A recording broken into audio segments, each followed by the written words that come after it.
Assalamualaikum warahmatullahi wabarakatuh. Nama saya Denis Haji Pangestu dengan NIM 2006051103. Pada kesempatan kali ini mungkin saya akan sedikit menjelaskan tentang apa yang telah dijelaskan oleh Bapak Pengampu mata kuliah praktikum rekayasa perangkat lunak tentang data flow diagram yang dibuat di Power Designer. Untuk yang pertama, pada video kemarin adalah dibuat sebagai berikut, yang ada eksternal entity mahasiswa dan eksternal entity petugas, serta di sini ada proses tentang sistem informasi perpustakaan. Untuk data default yang ada seperti di video itu antara lain adalah hak akses mahasiswa, input data mahasiswa, pengembalian buku, serta peminjaman buku. Untuk relasi antara mahasiswa dan sistem informasi perpustakaan. Sedangkan untuk petugas dan sistem informasi perpustakaan itu ada input data petugas, hak akses petugas, data mahasiswa valid, pengembalian buku, serta laporan tentang peminjaman. Untuk penambahan, di sini saya menambahkan tentang pembayaran denda dan laporan pembayaran denda. Untuk pembayaran denda sendiri itu ada di mahasiswa, eksternal entity mahasiswa, dan untuk laporan pembayaran itu relasinya untuk eksternal entity punya kepunyaan petugas. Kemudian untuk diagramnya sendiri kurang lebih adalah sebagai berikut.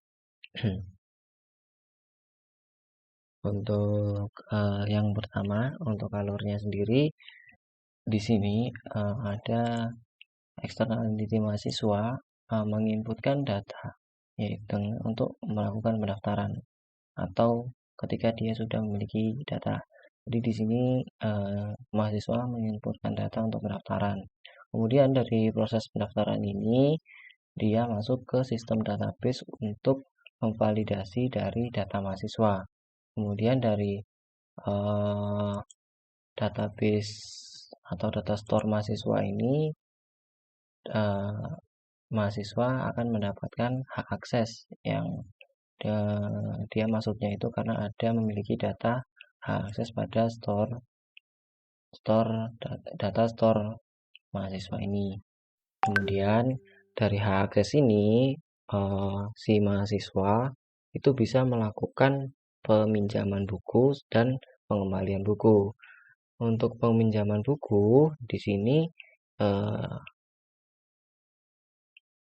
hak akses akan melakukan pemrosesan atau memproses data peminjaman yang nanti akan diproses di peminjaman ini, kemudian akan masuk ke data peminjaman valid dan datanya dimasukkan ke dalam data store peminjaman. Kemudian dari peminjaman ini maka akan nanti melaporkan atau report laporan dari peminjaman akan disetorkan ke petugas.